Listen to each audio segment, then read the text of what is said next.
I recently celebrated my birthday last week, which makes me feel kinda old. Do you know what else is pretty old? Osmanthus wine tea. No, not that. Instead, I'm here to discuss something that's been around for quite a while in the world of Genshin Impact. The Geo Element. It's an ongoing issue since the release of the game in September 2020. But not many people know exactly why. Or to be more specific, why you'll never see it in multiplayer, with the exception of Zhongli. So in this video, I'll be discussing why Geo is still one of the most hated elements in version 4.1 and what changes can be made to make it better overall. Starting out of course with how the Geo element is pathetic. Do you remember when you first pulled Noelle? The Honoured Knight of Favonius and the Maid in Battle Armor? Oh my god, it's not funny. She was likely the first Geo character you got. In fact, she was for me too. She's great for building shields and teaching new players the ropes of Genshin Impact. But then, as you progressed in the game, and started leveling up other characters, Noelle probably fell off your main party. And I want to talk about why that's the case. Because before the Noelle mains attack me in the comments, the issue does not lie within her kit. To be honest, Noelle and the other Geo characters all have decent kits and abilities. Instead, it's the Geo element that's underperforming, at least compared to the other visions. Geo represents the Earth element, with its characters typically focusing on a high defense build, like Noelle, or team defensive capabilities like Goro. It's Genshin's version of a ground type Pokemon with its incredibly high defense, but unlike Pokemon, Geo isn't super effective against electric types. I think the main issue with Geo, and this might be something you've already noticed, but it's the signature Crystalise reaction. This reaction creates small, elemental shards which characters can pick up to create shields, ranging from Hydro to Electro indicated by the shield's colour.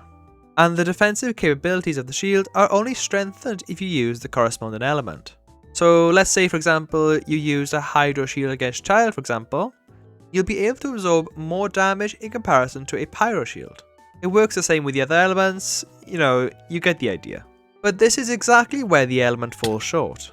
The Crystalise reaction just feels very one-dimensional, and doesn't really synergize with the other elements. It's just a simple Geo attack reacting to another element, summoning a new shard to use as a shield. And that's it. There's no unique damage and effect compared to the other elemental reactions, and you've also got the added effort to actually pick up the shard itself. So the shield won't actually transfer to your character automatically. Comparing it to how the other elements synergize together, for example, Pyro has a number of reactions to try out, ranging from Overload, Melt, Vaporize, Burn-In, Swirl and Crystalise. But on the other hand, Geo only has Crystalise and the lesser known reaction, Shatter, which you need the enemy to be frozen in order for it to work, which of course is heavily dependent on your team composition.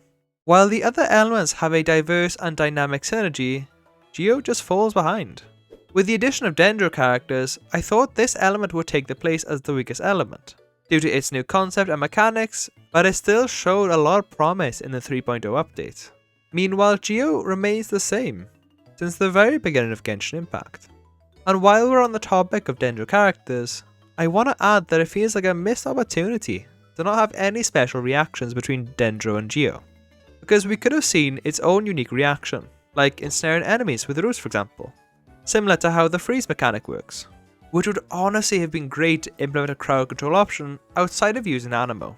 Putting aside the elemental reactions, if you use Geo characters, the game encourages you to at least use another Geo character to benefit from the team composite bonus, which allows you to boost shield strength and reduce enemy Geo resistance, which makes the element less viable, especially for more casual players who just want to experience the game with a variety of elements and just have fun.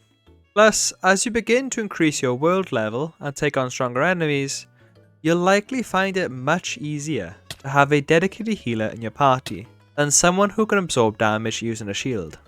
For a lot of people, myself included, this is primarily from a convenience perspective, to not have to constantly travel to one of the statues of 7 to restore your health. But there's plenty of other reasons there too. Barbara, a free 4-star character given out to all players after reaching Adventure rank 18 and defeating Dvalin of course, is a great character to use for this example.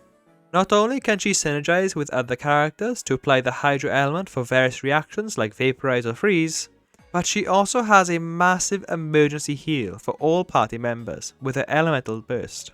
While yes, it's nice to have a Geo character to prevent damage, it's ultimately more reliable to have a strong healer as part of your team, especially since the statues only have a limited number of healing power each day. Another thing that I've noticed as Genshin Impact has progressed is the change in exclusivity of shields.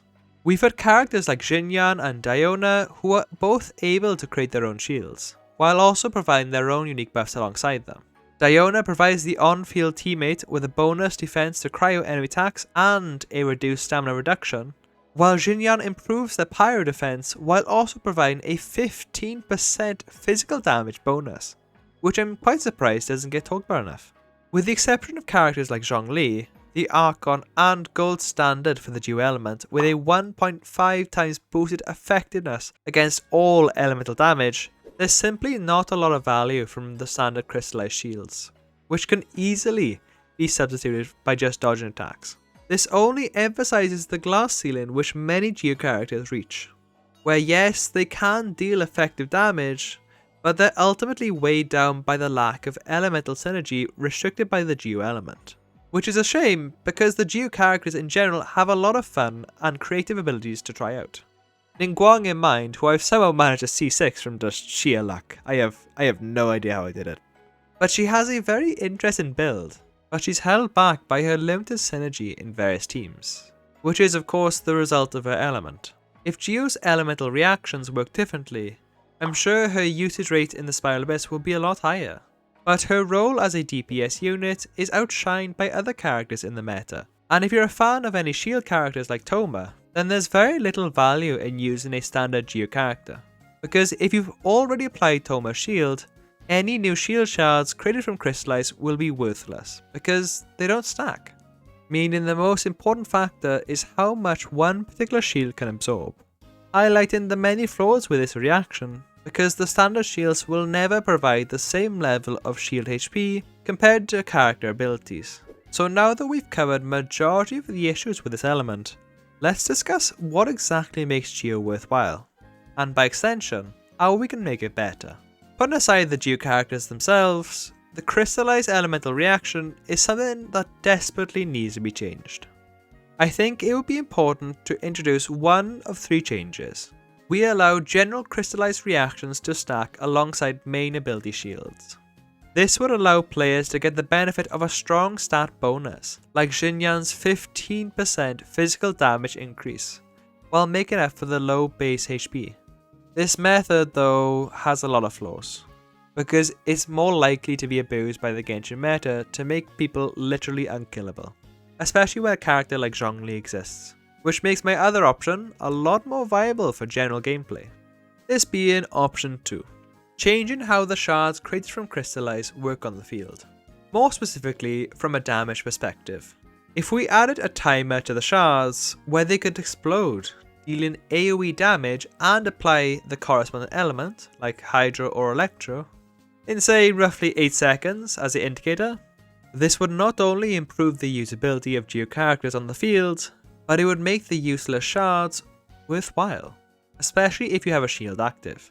The damage from these attacks could be calculated from the character's elemental mastery, for example, while also allowing for crit damage to create some awesome setups.